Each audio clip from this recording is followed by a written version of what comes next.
दोस्तों नमस्कार, जय हिंद जय भारत। नाम रमेश सिंह। दोस्तों आज फिर आप लोगों के बीच में उपस्थित हुआ हूँ और कुछ लेटेस्ट नई न्यूज़ें हैं जिनको लेकर के आप लोगों के बीच में उपस्थित हुआ हूँ अपने संगठन और चैनल के माध्यम से, जो ठगी पीड़ितों की आवाज़ के माध्यम से। आज मैं आपको कुछ नई जानकारी के साथ साथ कुछ कहीं ना कहीं आप लोगों की जागरूक होने की वजह से आज कई ऐसे थाना क्षेत्र हैं या न्यायालय द्वारा चिट फंड कंपनियों पे एक विशेष कार्रवाई जारी हो गई है, जो विधि सम्मत तरीके से हो रही है। देखा जाए करोड़ों हड़पने वाले चिट फंड कंपनी के संचालक की आज संपत्ति कुर्क की कर दी गई है। करीब 3 साल संचालित रही कंपनी की शाखाएं Bakewar chit fund company, SK Sangam agro के संचालन संतोष कुमार शुक्ला की संपत्ति पुलिस ने कुर्क की है। संचालक ने निवेशकों की करोड़ों की रकम डकारी थाना क्षेत्र में गंगचौली बुजुर्ग निवासी लक्ष्मीकांत अवस्थी ने 21 जुलाई 2022 को थाने में बकेवर बुजुर्ग निवासी चिट फंड कंपनी के संचालक संतोष शुक्ला के खिलाफ धोखाधड़ी गबन का मुकदमा दर्ज कराया था। लक्ष्मीकांत का आरोप है कि उनके अन्य साथी निवेशकों की कंपनी में बकेवर शाखा में जमा कराई गई 50 लाख की रकम डूबी है। इसके अलावा पूरे जिलों में और शहर में भी कंपनी संचालित थी। कंपनी 2016 से 21 तक संचालित रही। कंपनी के 5 साल में रकम दुगना का लालच दिया जाता रहा। पहले संतोष शुक्ला पल्स कंपनी में काम करता था। कंपनी बंद हुई तो खुद ही चिट फंड कंपनी चलाने लगा। आरोपी के खिलाफ कोर्ट के आदेश पर, देखा जाए कोर्ट के आदेश पर मुकदमा दर्ज किया था। थाना अध्यक्ष राजेंद्र त्रिपाठी ने बताया कि आरोपी को खोजने का काफ़ी प्रयास किया गया, लेकिन कोई पता नहीं लगा। कोर्ट से एनबीडब्ल्यू वारंट जारी कराया गया। आरोपी के हाजिर नहीं होने पर कुर्की नोटिस कोर्ट ने जारी किया था। नोटिस की मियाद पूरी होने पर कुर्की का आदेश हुआ। कोर्ट के आदेश पर संपत्ति कुर्की की गई।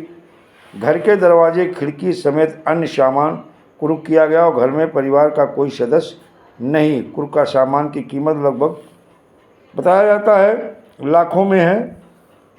और देखा जाए धीरे धीरे कहीं ना कहीं आप लोगों के जागने की वजह से, आपने जो आंदोलन किए थे और कहीं ना कहीं जो प्रेशर दबाव आप लोगों ने बना रखा है शासन प्रशासन और सरकार के ऊपर, उसका ये नतीजा है।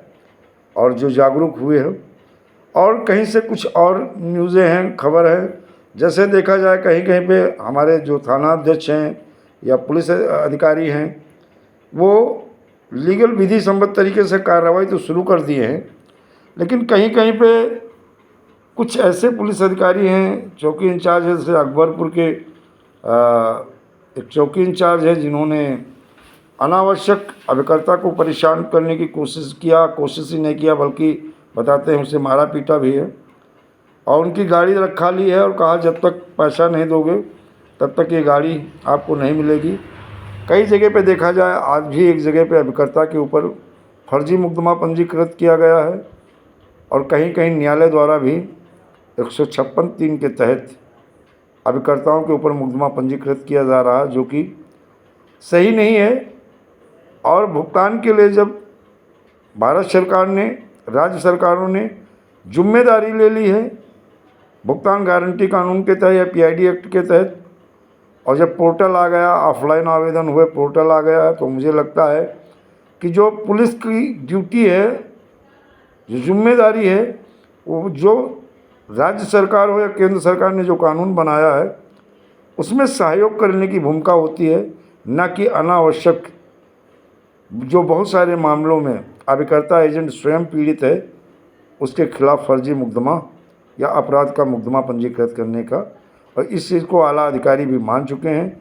जो अभी तक चौकी इंचार्ज या थाना अध्यक्ष ऐसा कर रहे हैं, वो कहीं ना कहीं कानून और संविधान के जो नियम हैं उनका उल्लंघन कर रहे हैं। और मुझे लगता है आने वाले समय में ऐसे अधिकारियों को विधि सम्मत तरीके से हाई कोर्ट या अन्य न्यायालय में उनका सामना करना पड़ेगा और जवाब भी नहीं दे पाएंगे। तो मैं यही रिक्वेस्ट करूंगा, निवेदन करूंगा कि जब सरकार ने कानून बना दिया, पोर्टल बना दिया, भुगतान की गारंटी ले ली है, तो चाहे यूपी हो या हिंदुस्तान का कोई राज्य हो, अब किसी भी पीड़ित जमाकर्ता या कार्यकर्ता को अनावश्यक परेशान न किया जाए, न फर्जी मुकदमा पंजीकृत किया जाए, और जो कानून बनाया गया है वो पुलिस का काम है उसमें सहयोग करना, न कि उन कानूनों का उल्लंघन करना। दोस्तों, और भी कुछ कंपनियों की न्यूज़ें आ रही हैं और वो भी नेक्स्ट वीडियो में आपको जानकारी देंगे।